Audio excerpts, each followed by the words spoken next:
Hi, welcome back to Her Campus and Americans podcast, Miss Education, where we talk about anything and everything facing college students in the city and basically the world. Thanks again for tuning in this semester. We can't wait to get back at it. I'm Molly. I'll be your person on the mic today. My pronouns are she, her, hers, and I'm a sophomore, and I'm majoring in PR. And with us today, we have Katie.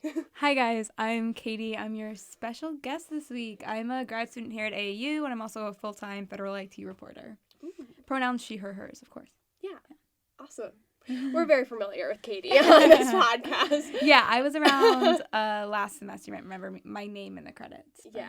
Not my voice. I don't think ever my voice last semester. Yes, this is new. Different side. Yeah. So today we're going to be talking about pyramid schemes. So pyramid schemes is when Sarah from 9th grade that you haven't talked to since like biology class slides into your DMs and is like, hey, so good to see you on Instagram. Do you want to buy me fit tea? But what exactly are they? That's what we're going to get into today. So we're going to dive into some fast facts about pyramid schemes.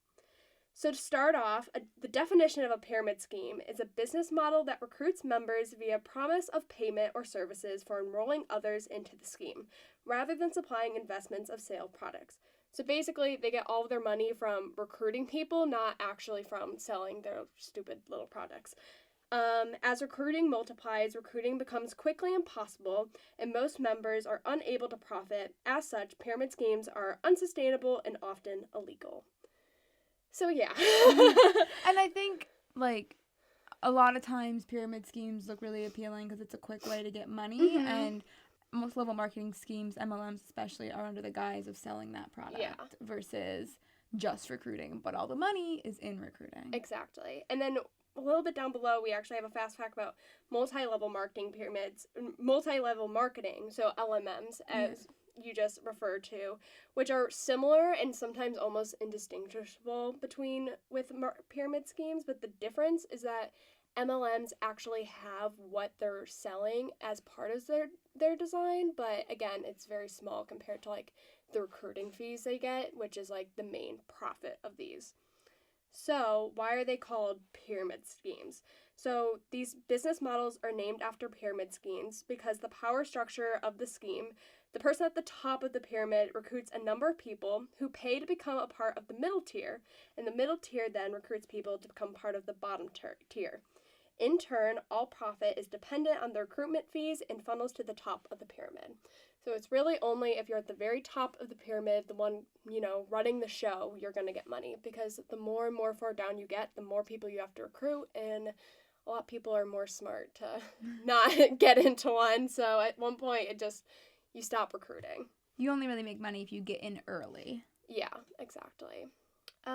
So let's just jump into some questions about it. Since you are a little bit of a pyramid scheme LMM expert, I wrote an article about it. Yeah. So, have you had any firsthand experience with pyramid schemes yourself?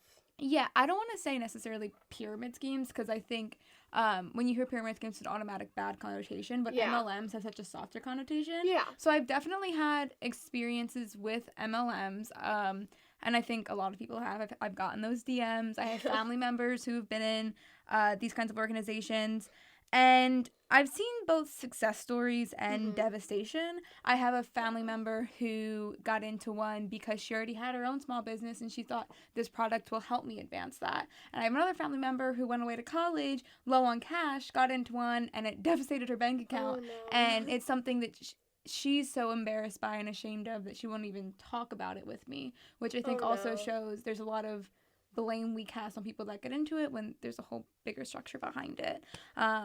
But I think if you've seen an Avon lady, even a Pampered Chef party or Tupperware back in the day, everyone has Tupperware in their kitchen. Those are all the same direct sales models, and that everyone has those products in their homes pretty much. Yeah. So what are some common pyramid schemes or LMM products to look out for? What are some of the ones you see on Instagram, but maybe some lesser known ones? Yeah, we just talked about a couple. Pretty much I wrote pretty much anything advertised as work from home, flexible hours, or be your own boss is going to be an MLM or a scheme of some sort. If it sounds too good to be true, it probably is too good to be true, unfortunately. But some are worse than others. On a college campus, you'll see a lot of vector marketing, which is selling knives door to door. Oh, okay. Or you'll see, I was in a classroom one day and someone like wrote about like a be your own boss website on the board. Anything like that, do your research before you get involved because it's probably an MLM. And a lot of the products are geared towards like feminine qualities as well. So a lot of makeup ones. We talked about Avon, Mary Kay, Unique is really popular right now. Leggings, LuLaRoe, weight loss products like Beachbody, or there's like a shake one as well. I feel like Fit Tea is a classic one. Hair products like Monet. There's a lot of items out there. And once you've seen a couple of them online, you'll start to recognize as well those same, hey babe, boss babe, hey empowerment, flexible hours, isn't it so cool that I'm doing this? If someone has been silent on their Instagram for 6 months and all of a sudden they're posting about this product that changed their lives, look into it. Yeah. Basically. So that kind of goes into our next question. Like, what are some key indicators? Like, I guess you just kind of talked about it, but could you expand a little bit? Yeah, so social media is huge for MLMs right now. I think it used to be all about the home party. You invite your friends over, you make cocktails, you do a face mask. They try to get you to take something home at the end, and you do because they're your friend and you appreciate them. But social media has made our connections and our networks just endless and vast. So suddenly anyone can contact you from anywhere about this great new opportunity. So definitely not to be like skeptical of any old friends reaching out, but you do have to be aware and make sure that someone's reaching out with the right intentions. And it is kind of sad that I have to say that, but it's the reality. A lot of people are just trying to make that buck off of you or recruit you for your team. The indicators of someone being in a pyramid scheme specifically, I mentioned earlier, the thing about many MLMs is they get away with this business model because they have this guise of selling a product. So if you talk to anyone in an MLM doing direct sales, they're going to say, I'm doing direct sales. I'm just, instead of you going to Walmart and buying the product, just come to me, your friend, it'll help me out, you'll get it for cheaper, and we all win.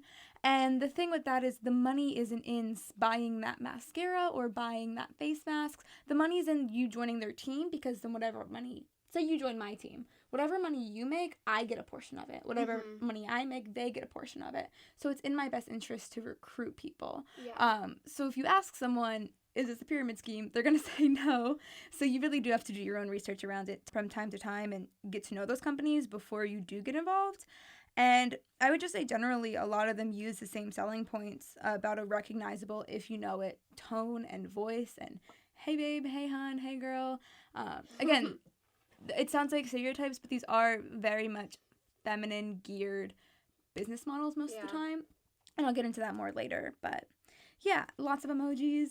If you go onto like Google it, Google what these messages look like, get familiar with them, and then you'll have a better sense that no one actually talks like that. I actually got reached out to, it was like going into freshman year of college, so very vulnerable time, going to a pretty competitive school with like jobs and internships. This girl reached out to me, she's like, are you interested in like social media marketing? And I'm like, yeah, that's like what I'm going to school for type thing.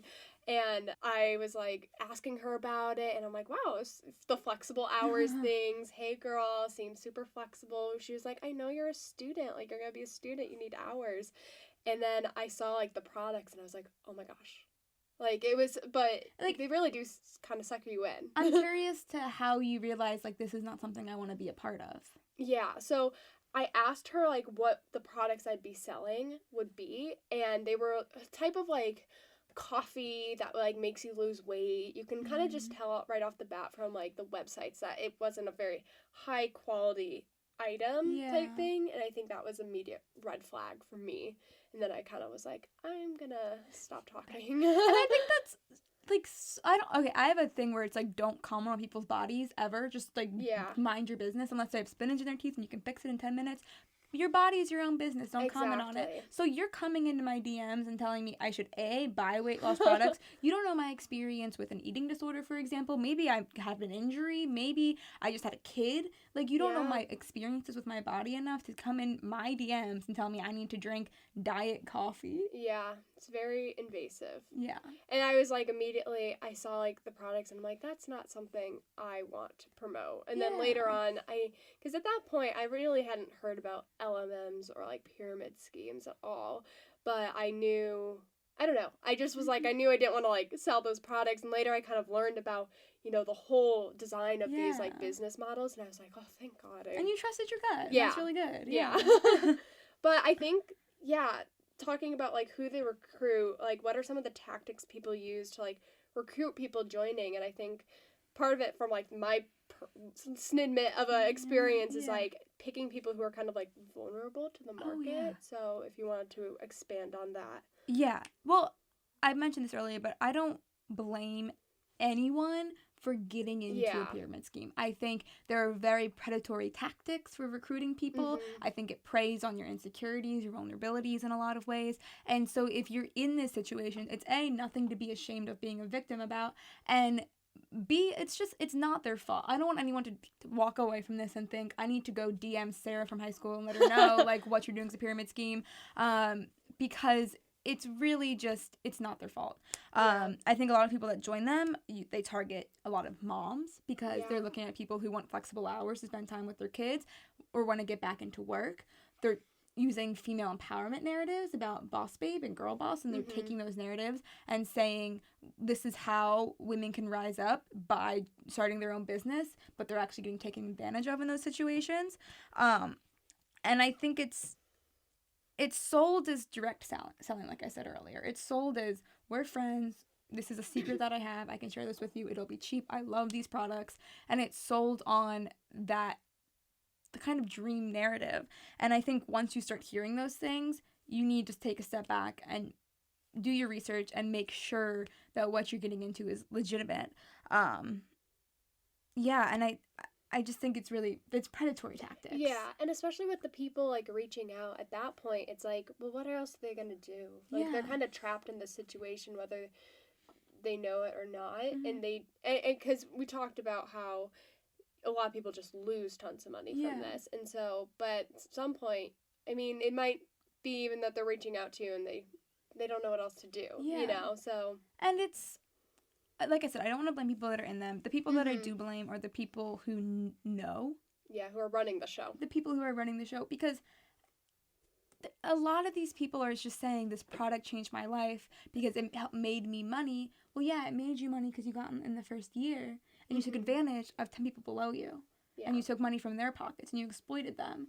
And they do things like, if I have an overstock of product because I can't sell anything, someone else in that downline is going to buy it from me, and then I'll buy it back. Because all the people, the companies at the top are tracking is sales, Mhm. not actual customers. So it's just there's no easy way to do it. I think it's just, if it seems too good to be true, do your research, Mhm. talk to people about it. If you think you made that initial purchase into an MLM and now you're like, I think I messed up, don't be ashamed to come Yeah. forward and be like, I think I messed up before you go into that debt. I think people get so financially into it and then you feel stuck. It's opportunity cost. I Mhm. spent so much time doing this and so much money on this. If I spend a little bit more money, I'll fix it. I'll finally get that right business tip. I'll go on to this conference and get the skills I need. I'll get the confidence. I'll just have to meet the right people. Mhm. But at some point you have to like do some reflection and talk to people about it. Yeah, I think this is another fast fact that we had, but if you break it down on like the recruiting and if you can actually make money on it, one of the facts was like if each recruit needs to find 10 people to recoup the cost of what they lost, and by the 8th level of the pyramid, you'd have to recruit like 1 billion people in order to make up for how much money you've spent on it, And which is insane. Yeah, and so I think on that point too, people in these companies will say, well, look at any company business model, they're all a pyramid. You have the CEO at the Mhm. top and employees at the bottom. But that's not really, I get what they're saying. Capitalism, there's level of tiers of work, people make more money than you. It's not your own business, it's something else. But at the end of the day, the people at the bottom are still making an hourly wage. A lot of times, the people at the bottom still have benefits, vacation days, sick time off. You don't get any of those benefits with an MLM, and you're not making a guaranteed salaried or hourly wage. Yeah. You're rolling the dice, taking a gamble, and if you do make money, it's because you're taking advantage of someone else. Yeah.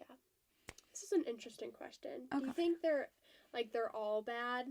Or do you think it is possible for people to be successful in them that aren't necessarily running the show? Like people who aren't being manipulative.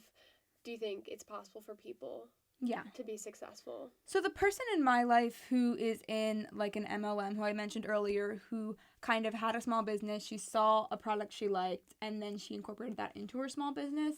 I don't know if she's successful with the MLM individually. I don't think even she's in the numbers on that. It's just a product she enjoys and she likes it, and it gives her a chance to get together with her neighbors, her friends, her family, expand her small business, push her creative limits, have a support group, and she really enjoys it. And and it's something where I look at a case like that and it makes me softer towards MLMs. Even though I know that generally speaking, you're going to end up in some not great situations if you join one.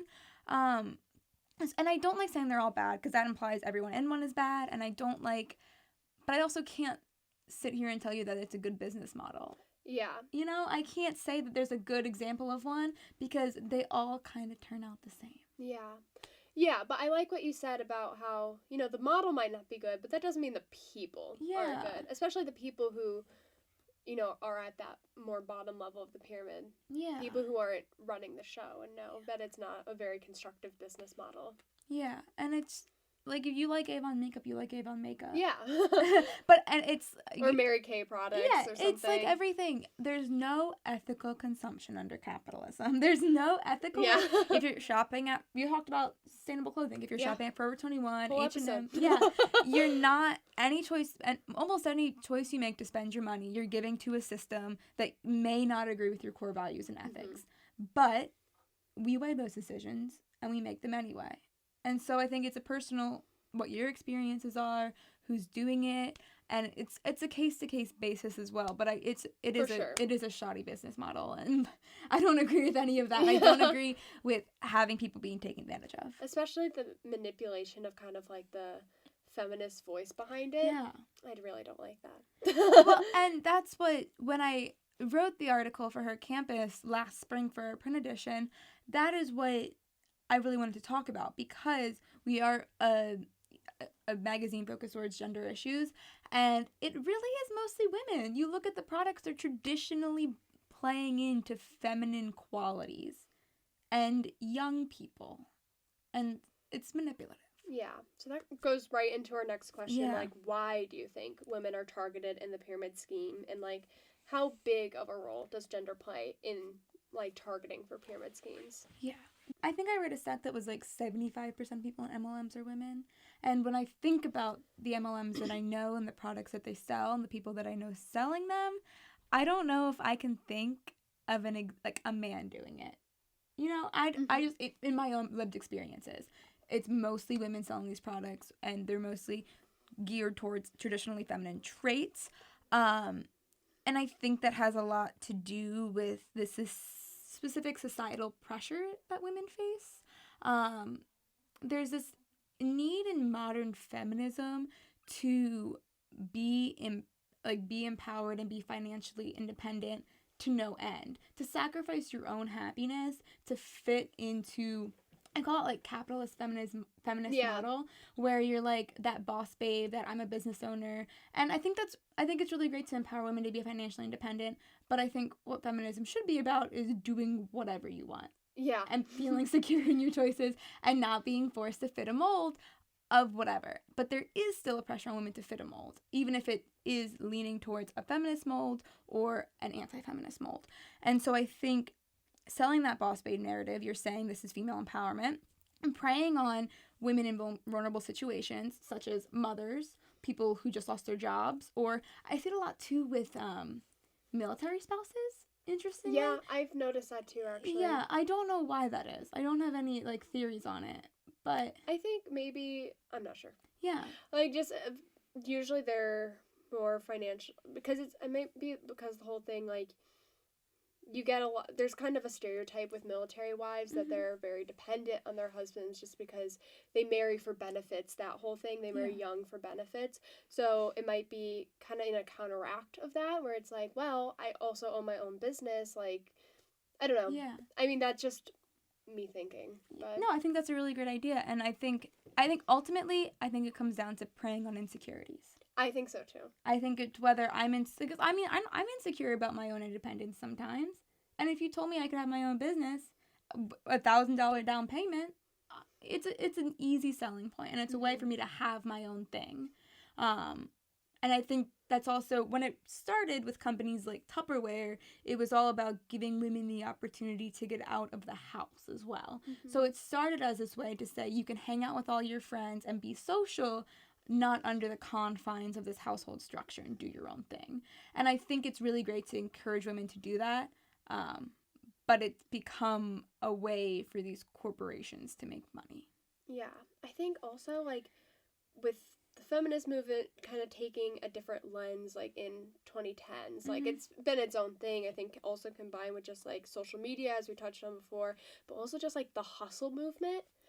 And it's like, what's your side hustle? Like, are you grinding? And a lot of people, I think, feel lost by that message and by that whole thing going around, like, Gen Z social media. They're like, okay, I want to hustle and, like, have a side hustle and stuff, but, like, how? I want to take a nap.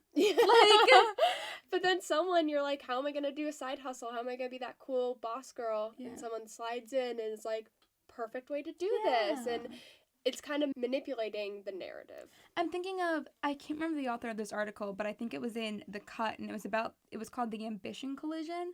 So it's this idea that women have been pushed to be so ambitious that we have to fit this new mold of ambitious young woman who can do it all. But if you don't want to do it all, you don't have to. Yeah. If you want to, go for it, more power to you. If you're unhappy with your life, you want to make a change, do it.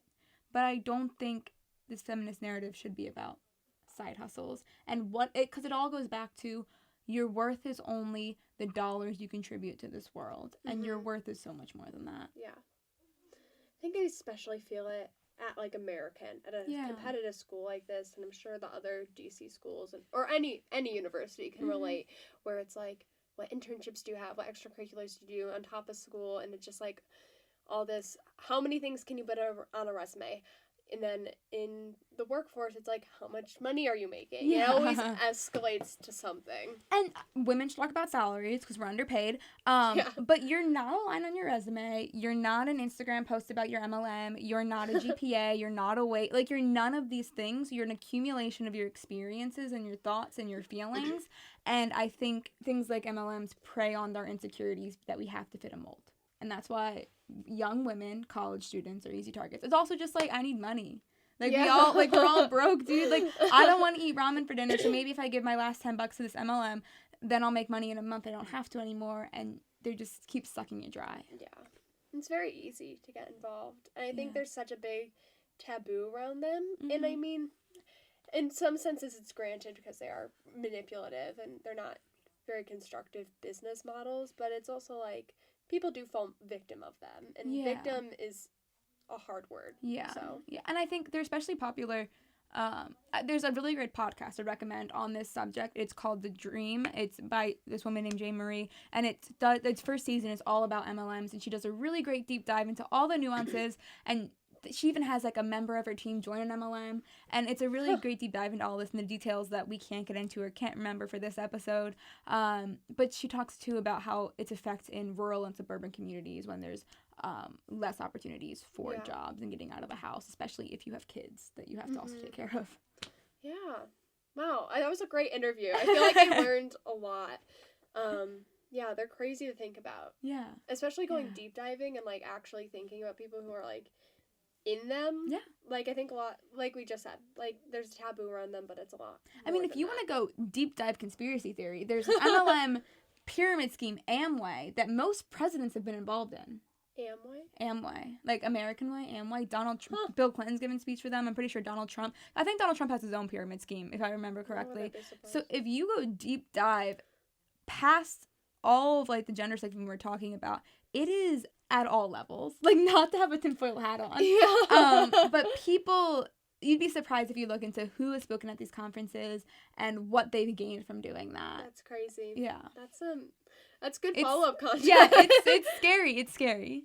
So, just to make things a little bit more lighthearted, to wrap this all up, we want to play a little game called Try or Lie, where we go through some products that we see sponsored on social media a lot, just in it. Some of them are probably, you know, on the MLM side. Some of them are just things that you just see advertisements for. So, we're just going to go through the products. So and would I kind of- try it or like? Yeah. Okay. So, we're just going to go through them, discuss our thoughts on these brands Okay. from what we know. So, the first one is Glossier. Or how do you, Glossier? Glossier. I've heard it Glossier. pronounced a lot of I took different ways. Spanish in high school. I can't do like the French words with like you drop the last Yeah. letters on the end. Yeah. I personally like them. Yeah, I've never tried it. I feel like they sell to such a specific brand of person. Yeah. Like, I feel like it's like, I would say lie. I would not try it probably because it's for people who can put like, have perfect skin, can put like a True. dab of blush on and like they look great. It's like, I feel like models look good in it, but if Mhm. I did it, I would look like a clown. I'm like, I need to paint on my eyebrows or else I don't have them and my head's just like an Yeah. egg. Like, I need some color in my face. Yeah. And a little bit. I would try it for their lip products. I used Yeah. to do like Ipsy subscriptions, which is like you get like a little makeup bag with makeup that you just try. And I remember their lip gloss; it was so glossy. Who would have Yeah. thought? It's I in think I their have to- brand name. I think I have to go to a Glossier store and actually look around. Because Yeah. all I see is the online. And I'm like, are you Mhm. even wearing makeup? Like, or is True. that just your natural beauty And- shining through? Like, I really can't tell. So I have to go to the store and really try out the products myself, I think. I think for me, it's like also like my skin isn't the best. I don't think any of their Yeah. skin products would do anything. Yeah. Just because it's so thin, and that's what they kind of brand off of is sheerness, which you're right. I don't know. The whole dewy, glossy look. We'll do a trip to the store. We'll check it out and we'll Their report back. stores are really cute. Yeah. Though. I've seen like Yeah. little pop-up shops and their workers wear like light pink jumpsuits. I'm like, okay. They have their Mhm. branding really on point, I will say. Oh, yeah, for sure. So the next one we're going to talk about God. is Fit Tea. Okay. They're just selling you laxatives. I If know. you need to poop, go to CVS, spend $6, buy a laxative. You don't need $25 tea that also promotes pretty much eating disorders, because if you're forcing yourself to relieve yourself, that's a form of eating disorder because you're forcing Yeah, food out of you. Your that's body very needs true. nutrients, your body needs to digest, and you shouldn't be taking medical advice from an influencer on Instagram. I think you covered it all. I'm going to say lie on this one. These things infuriate me. The fact that we have people promoting weight loss products and fad diets like Yeah. we do right now, it is promoting these cycles of disordered eating that mostly affect young women. There's And they're not, targeted there at is young not a women. person I know, a young woman I know without some form of disordered eating, because it's constantly promoted to us and sold to us. And talk to your doctor. If you feel weird about your weight, talk to your doctor. And there's a lot of, like, you know, actual teas that work as, like, if you just, like, have some stomach issues. Is that on the list? No. Well, We'll on talk that, about it. because, yeah, but On that note, Yeah. our lovely producer, Wyatt, just came up to the window and told us to talk about waist trainers. Same thing. same thing. Okay, I will say for this, it might be, if you're wearing, like, an extensive ball gown, it might be good for, like, structural wise. Yeah, but we got rid of corsets for a reason, because That's women true. were breaking their ribs. Why? It's 2020. Vaccinate your kids. Save your ribs. Like, I'm sorry. I mean, I get the appeal, because it's the same kind of appeal as you can wear this for overnight Mhm. and you'll have that snatched look in your waist that everyone wants right now. But if your body doesn't sit like that, your body doesn't sit like that. What I think is a better alternative is, like, Spanx, where it's, like, it's not changing your body. Yeah. It just kind of, like, you know, making you feel just a little bit more confident. It's not hurting anyone. It's just, like... It's like, not that you should feel like you have to hide your body, but Yeah. if you, like, I have some tummy issues that I don't like to always show in tight clothes. If it makes you feel more comfortable, do that. But don't hurt yourself trying to look Yeah. a certain way. Yeah. Let's Because- do Spanx, ladies. And because that body type's going to be out in a generation. Oh, you for know what I sure. mean? We try to fit these stereotypes, and look at all the women growing out their eyebrows now.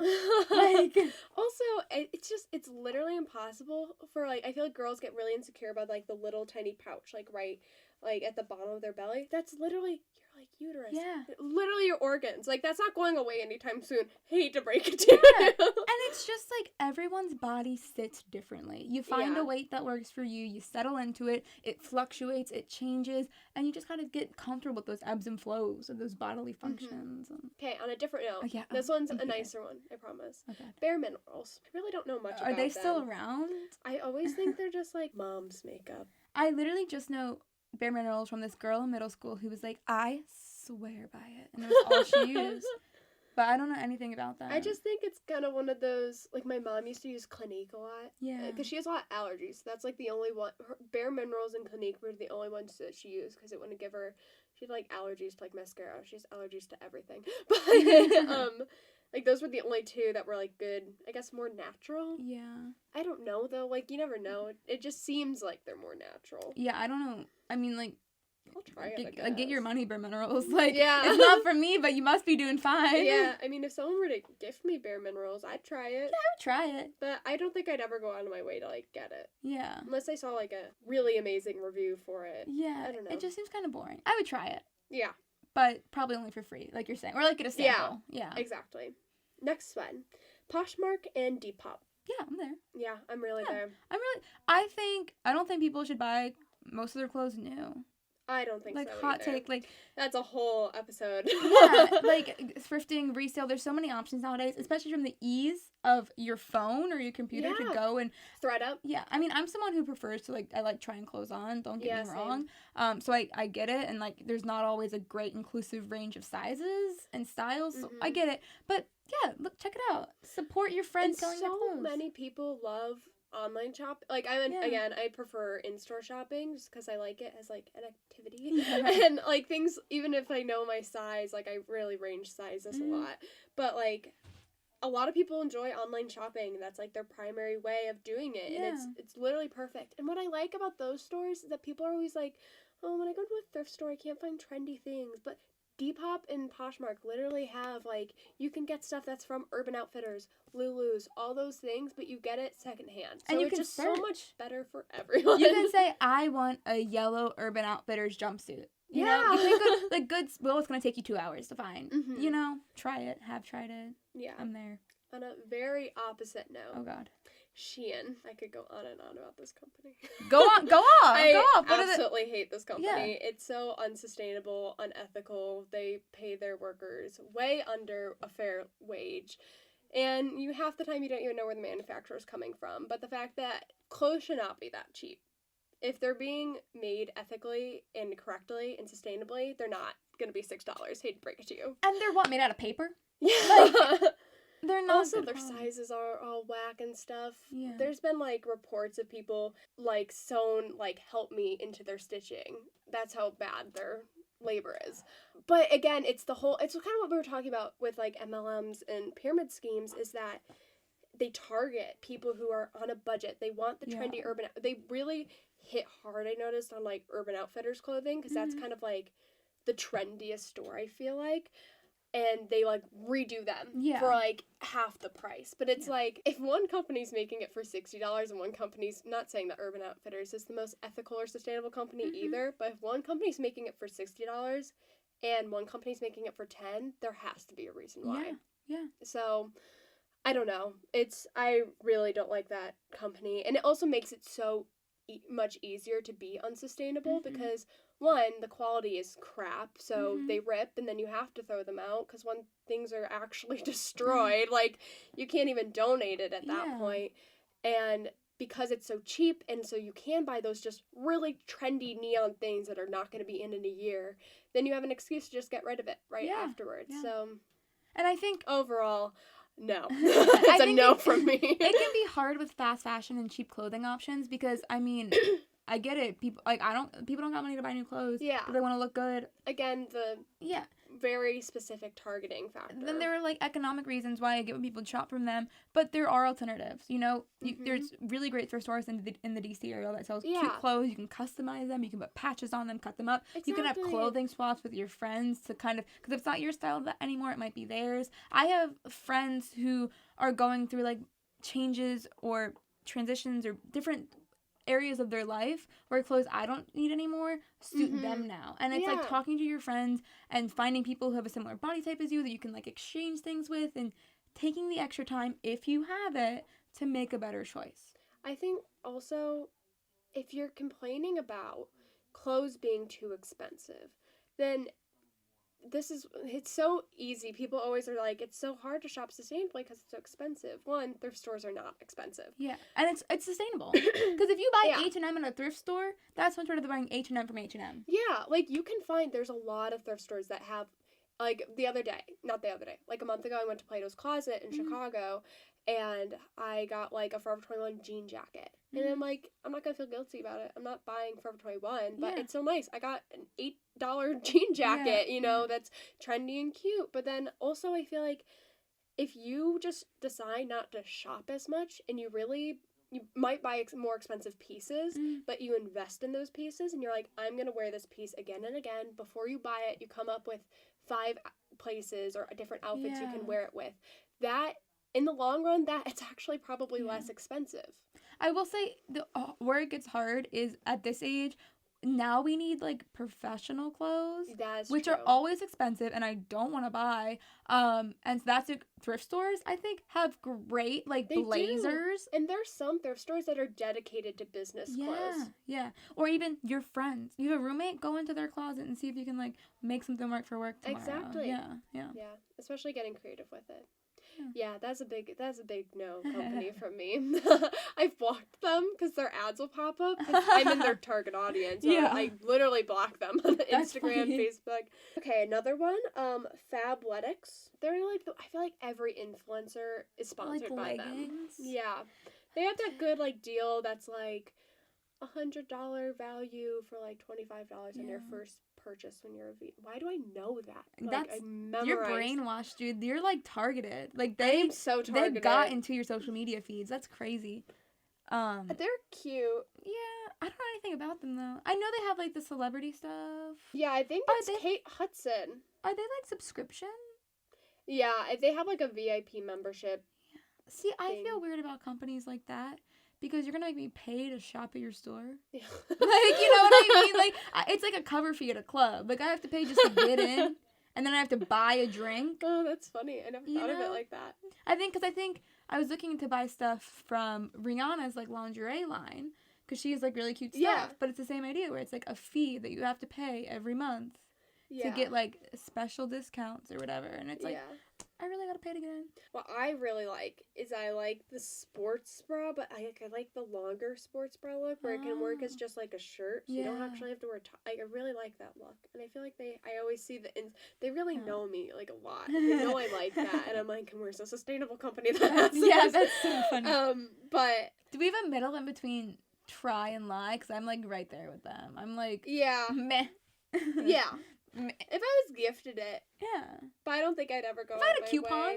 If I needed some new leggings and a coupon. I also don't really like work out like that to have like workout leggings and sports bras. I do know that for a lot of people, including myself, like if I'm wearing like a cute workout outfit, I'll feel a lot more motivated to go. Yeah, and you feel confident at the gym. Yeah, of, like, which is great. Yeah. I love that. So meh, we'll see. I don't know. Meh. Okay, well that just about sums it up for our first episode of the semester. Thank you so much for coming in and talking to us. Thank you for having me. And thank you to the listeners for listening, and stay tuned for more episodes. Probably will be another one up in around 2 weeks from now. And as usual, we'd like to thank our executive producer, Wyatt Foster, Katie for coming on the mic, and our editor, Zoe Goodman. And please follow Her Campus on Instagram and Twitter at HerCampusAU, and keep up to date with Miss Education, and check out AU Her Campus articles on the Her Campus page under American University. Thanks, Molly. Yeah, thank you. Bye.